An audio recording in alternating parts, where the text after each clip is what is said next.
হারু নিচের তলায় তার ছাগল দুটোকে আর হাঁস মুরগিগুলোকে বেঁধে রেখে নিজে দোতলার খুপড়িতে বসে বৈঠা বইতে লাগলো। কখনো তারা দেখলো জলের তলায় আলো জেলে রূপোর মতন মাছেরা পাঠশালা বসিয়েছে। কে আসে? কে গো? কে গো ভাসতে ভাসতে আসে?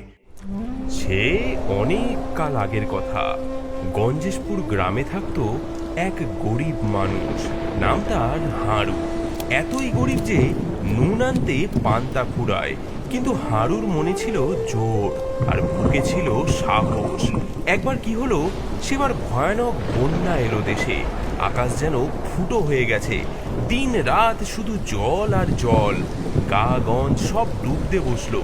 সবাই যখন জিনিসপত্র নিয়ে উঁচু জায়গায় পালাচ্ছে, হারু মাথায় হাত দিয়ে বসে পড়ল। তার তো আর পালাবার জায়গা নেই। আর ডাঙা ঘরটা, সে তো এক ধাক্কা